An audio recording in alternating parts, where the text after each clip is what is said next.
ఏదో కొంపలంటుకుపోతున్నట్టు అర్జెంటుగా రమ్మని ఫోన్ చేశావు. తీరా చూస్తే తల్లి కూతురు ఇద్దరు తీరిగా కూర్చుని మాట్లాడుకుంటున్నారు. ఏం జరిగిపోతుందోనని ఆందోళనతో కొట్టుమిట్టాడుతున్న మా ఇంటికి అత్తయ్య స్వయంగా వచ్చి పెళ్లికి తన అంగీకారాన్ని తెలియజేసింది. ఇదంతా మీ ఆశీర్వాదమే. గాయత్రి జాతకం దృష్టి జాతకమని శివయ్యతో బియ్యం అందుకోవటం నష్టం జరుగుతుందంటున్నారే, మీకు ఇదేమైనా బాగుందా? నీ పెళ్లి గురించి మేమింకా చర్చలు జరుపుతూనే ఉన్నాము. నువ్వు ఇంతలో ఇంట్లోకి వచ్చేస్తావా? నడువు బయటికి. ఆ మాట అనడానికి మీరెవరు? ఏంటి గాయత్రి భస్మం అయిపోయేలా చూస్తున్నారు? మీ గూడు పుటానిలని గాయత్రి నాకు చెప్పేసింది అనుకుంటున్నారేమో. కాదు, మీరందరూ ఏం చేశారో, గాయత్రి ఏం చేసిందో గాయత్రి కాదు, అక్కడున్న డాక్టర్లు నాకు చెప్పారు, నర్సులు నాకు చెప్పారు. హాస్పిటల్లో ఉన్న ప్రతి ఒక్కరూ 1000 నోళ్లతో మీ ఓర్వలేనితనాన్ని, గాయత్రి గొప్పతనం గురించి చెప్పుకుంటున్నారు.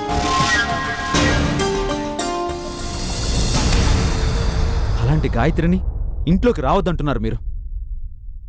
నా గాయత్రి నా మనసులోకి, నా జీవితంలోకి ఎప్పుడో వచ్చేసింది.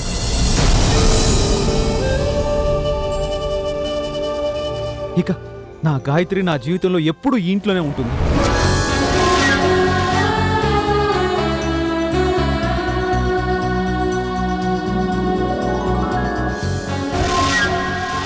అది ఇష్టం లేని వాళ్ళు ఎవరు ఇక్కడ ఉండాల్సిన అవసరం లేదు. తక్షణమే బయటికి వెళ్ళిపోవచ్చు.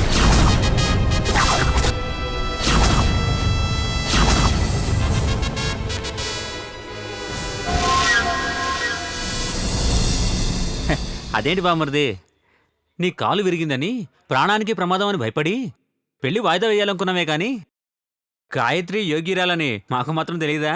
ఆ యోగ్యత వేరు, యోగం వేరని భయపడ్డాం అంతే. నువ్వే అంతగా చెప్తుంటే మాకు మాత్రం అభ్యంతరమే ఉంది. నీకు గాయత్రి కావాలి అంటే మాకు కావాలి. అవును, మాకు కావాలి. అవునవునవును. గాయత్రి, అబ్బాయిని లోపలికి తీసుకెళ్ళమ్మా. అలాగే.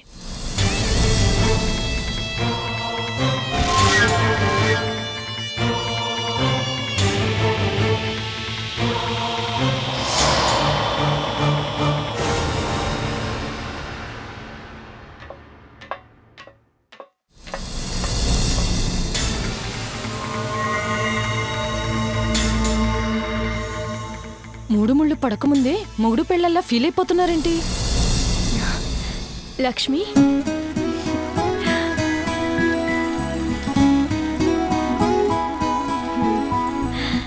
స్టిచెస్ చాలా వరకు మానిపోయాయి. ఇంకొక 4 రోజులు ఆయింట్మెంట్ రాస్తే పూర్తిగా తగ్గిపోతాయి. ఇది ఎంత బరి తెగించే రకం కాకపోతే పట్టపగలే రూమ్ లో దూరిపోతుందా? దీని వాలకం చూస్తుంటే కొంప ముంచేలా ఉందే. మునిగిపోకముందే దాని సంగతి తేలుద్దాం పద. గాయత్రి, తలుపు కాస్త దగ్గరికేవా, నాకు సిగ్గేస్తుంది. ఇందులో సిగ్గుపడ్డానికి ఉంది లక్ష్మి? రోజు హాస్పిటల్లో రాసేదేగా. అయినా సరే ప్లీజ్, ఇల్లు కదా.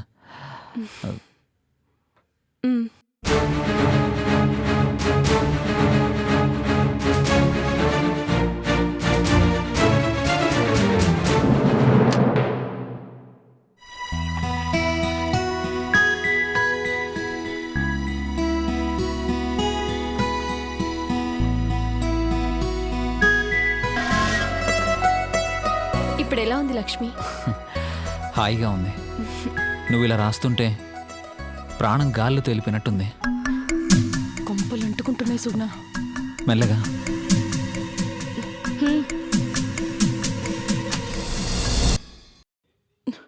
ఏంటిది?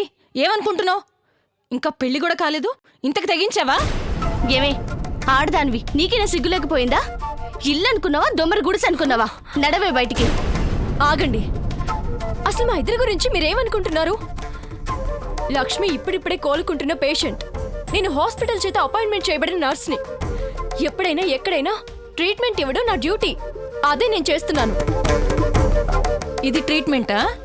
ఇదిగో ఆయింట్మెంట్. ఇదా నువ్వు చేస్తున్నది? మీరేమనుకున్నారు? మాట్లాడేంటి? అది మీకు మీరే ఏదో ఆలోచించుకొని మనసులో ఏదో ఊహించేసుకుంటున్నారా?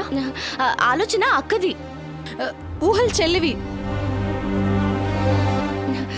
కాదు, నువ్వే చెప్పావు కదా. నువ్వే చెప్పావు కదే. కాదు చెప్పావు. కాదు, నువ్వే చెప్పావు. నువ్వే ఇక చాలా ఆపండి. నువ్వే చెప్పావు. కళ్ళకు గంతలు కట్టుకుంటే లోకం అంతా చీకటిగా కనిపిస్తుంది. ముందు మీ గంతలు విప్పుకోండి. అర్థమైందా?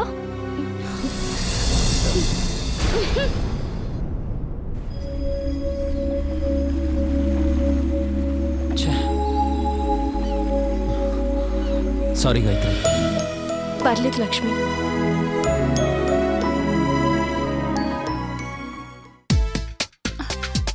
అమ్మా, ఏంటి శిల్ప? ఎవరొచ్చారో చూడమ్మా.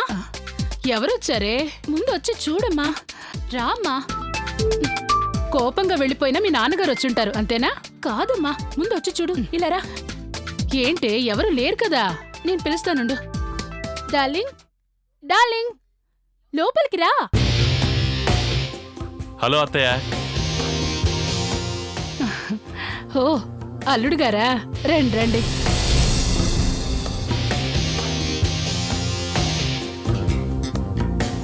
ఏంటి కొత్తగా ఉంది? శిల్పేమో నన్ను మొదటిసారి డార్లింగ్ అంటుంది, మీరేమో అల్లుడు గారు అని పిలుస్తున్నారు. నాకేం అర్థం కావట్లేదు. అర్థం కాకుండానే మా అమ్మాయితో కబుర్లతో కాలక్షేపం చేస్తున్నారా? Just time pass.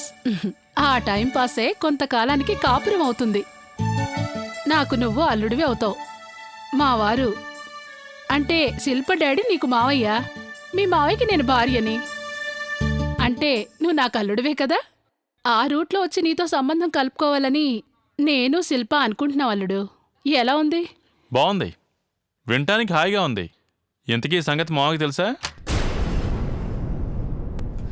ఇంకా తెలీదు. నీ లైన్ క్లియర్ అయితే అక్కడ రెడ్ సిగ్నల్ పడినా నేను మేనేజ్ చేస్తాను.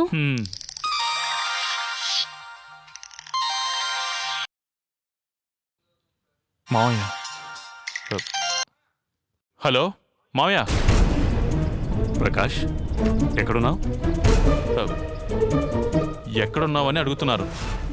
ఇక్కడికి శిల్ప తీసుకొచ్చిందని చెప్పనా? వద్దు బాబు, వద్దు. Please please. Okay okay okay. మావయ్య, రైల్వే స్టేషన్లో ఉన్నాను.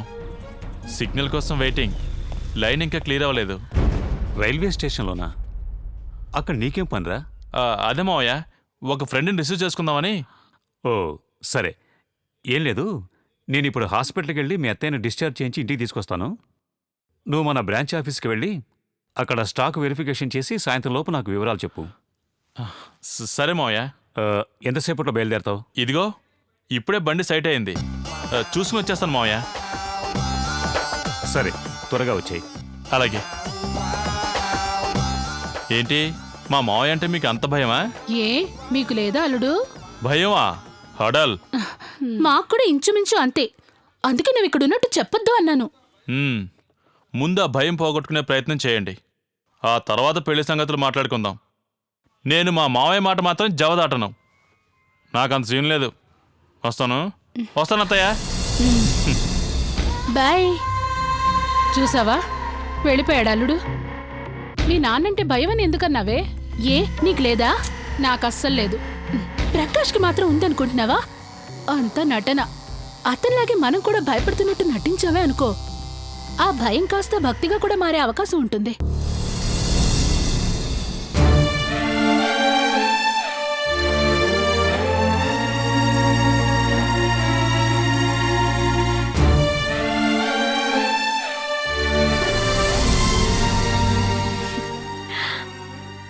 లక్ష్మి, ఇక నుంచి నువ్వు ఈ వీల్ చైర్ వదిలేసి ఈ స్టిక్ పట్టుకొని నడవాలి. లే, గెటప్ గెటప్. జాగ్రత్త. లే, జాగ్రత్త. మెల్లగా. ఓకే, ఈ స్టిక్ పట్టుకో.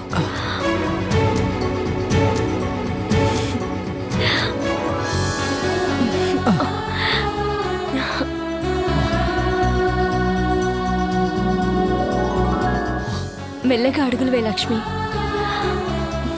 ఏం కాదు, ధైర్యం తెచ్చుకో. నువ్వు నడవగలవు. పట్టుకో.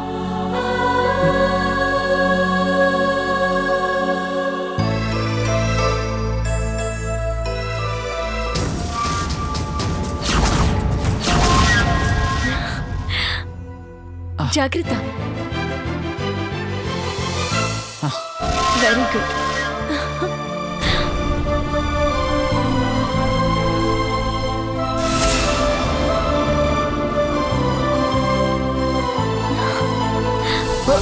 లక్ష్మి,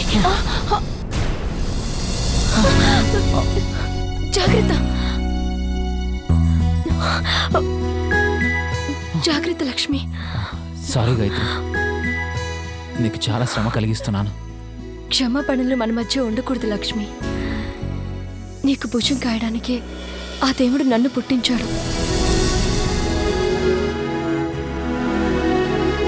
ఆ దేవుడు చిన్న చూపు చూసి ఒకవేళ లక్ష్మికి కాలు పోయింటే బ్రతికున్నంత కాలం అతన్ని నా కాళ్ళ మీద నడిపించేదాన్ని.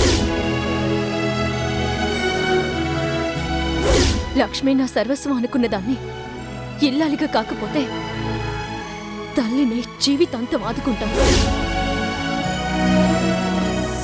నడు. జాగ్రత్త. ఇది కొంప నెక్లెస్ రోడ్. ఇది ఇల్లా లేక సినిమా హాలా? ఇది హౌసా లుంబిని పార్కా? ఇక్కడ చూస్తుంటే ఈ మూడు ఒకే చోట జాయింట్ అయినట్టున్నాయి. అవును. అయ్యో, నర్సు నిపంతో ఎంత నంగనాచి వేషాలు వేస్తున్నావే. అటాక్.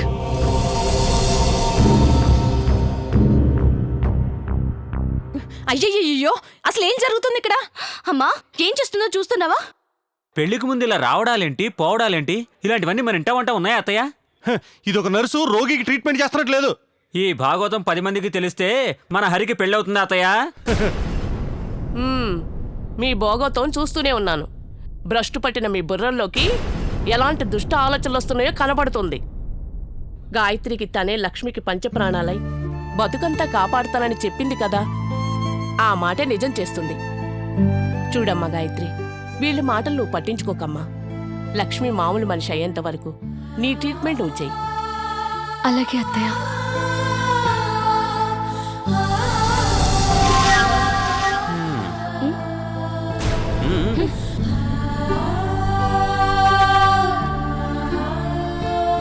నడు లక్ష్మి.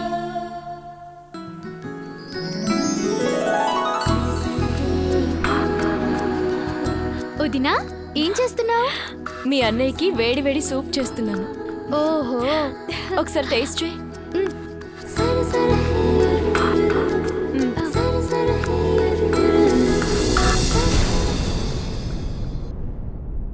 ఇదేంటి సుగుణ, తెల్లారేసరికి వంటగదిలో తయారైంది?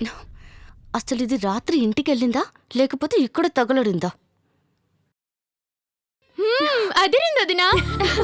అమ్మా, నువ్వు టేస్ట్ చేయి.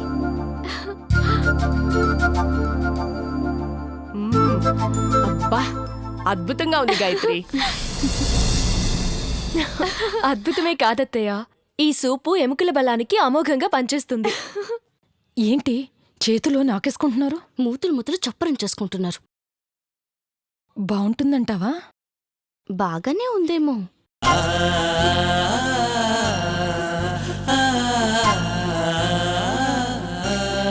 ఇదిగోండి అత్తయ్య, మీ చేత్తో ఈ సూప్ని లక్ష్మికి ఇవ్వండి.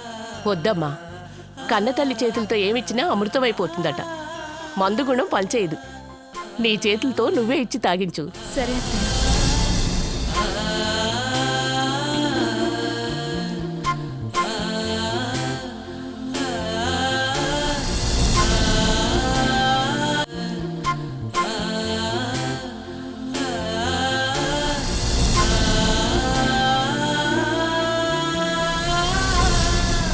లక్ష్మి, వేడి వేడి సూప్ రెడీ. నాకేం వద్దు గాయత్రి. అలా అనకూడదు లక్ష్మి, ఇది బోన్స్ కి చాలా మంచిది. నువ్వు తాగాల్సిందే. తీసుకో.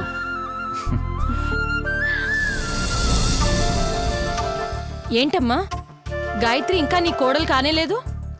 మొత్తం వంటింటి పెత్తనం అప్పచెప్పేశావా? వంటిల్లు మాత్రమే కాదమ్మా, మొత్తం ఇంటి పెత్తనాన్నే గాయత్రికి ఇస్తాను. చూస్తూ ఉండండి.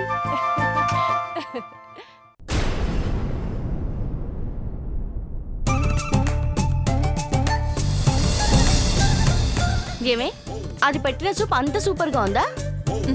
ఏది ఎలా ఏడ్చిందో టేస్ట్ చూస్తే పోలా అక్క ఆ సూపు కాళ్ళు చేతులు విరక్కొట్టుకున్న వాళ్ళకే. గాయత్రి తమ్ముడు కదే నీకు ముందు పెట్టినట్టుంది. రేపు 3 ముళ్ళు పడ్డాక మొగుడు పక్కనే ఉన్నా గాయత్రి జపం చేసేటట్టున్నావు.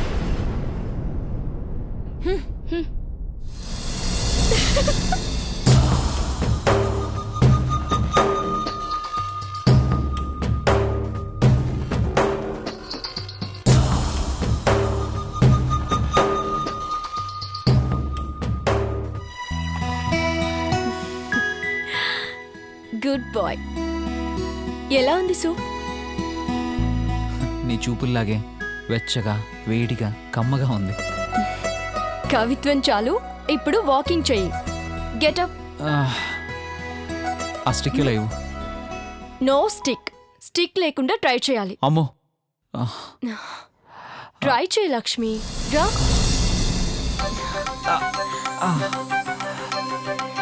రా. ట్రై చేయి.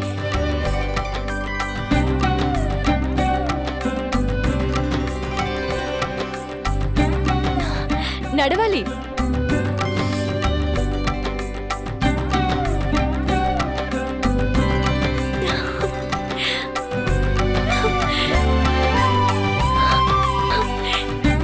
చూడు, నువ్వు నడుస్తున్నావు లక్ష్మి.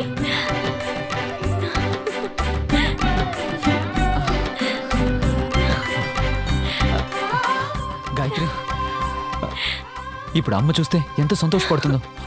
నేను ఇప్పుడే అమ్మ దగ్గరికి వెళ్తాను.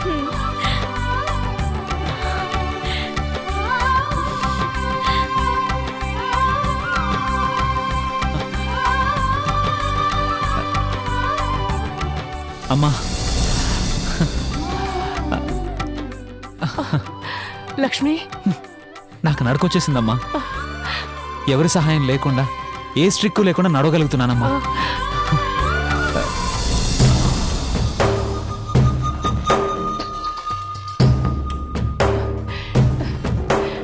లక్ష్మి, నిన్ను చూస్తుంటే ఏమనిపిస్తుందో తెలుసా?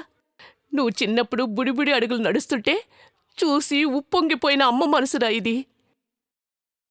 ఇప్పుడు ఆ మనసు గాయత్రిదయింది. నువ్వేదైనా కృతజ్ఞతలు చెప్పాలనుకుంటే అది గాయత్రికే చెప్పాలి.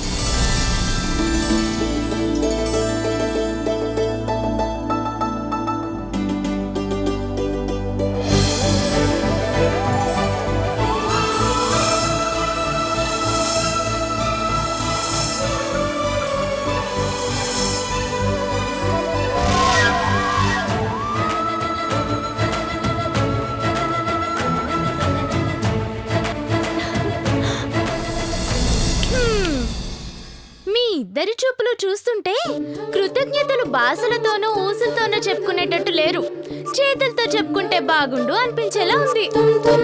ఏ అన్నయ్య, ఆనందంతో గాయత్రి వదిని ఎత్తుకొని గాల్లో గిరగిరా తిప్పాలనుందా? అమ్మా, ఇంకా మరో క్షణం కూడా వదిన మన ఇంట్లో ఉండడం మంచిది కాదు. వెంటనే పంపించే.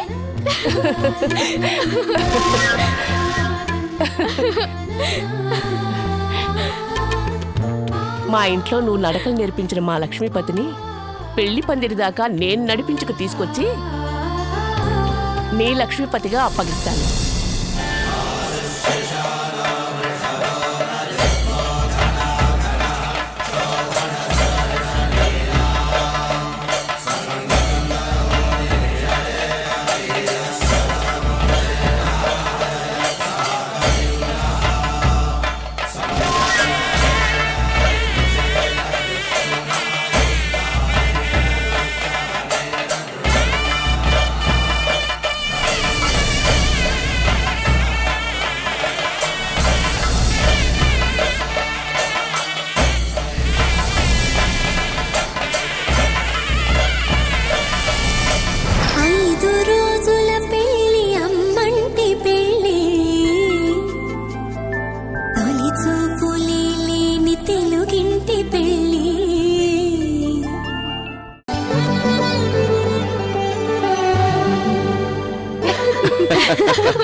అబ్బబ్బబ్బబ్బబ్బ, వదలండి.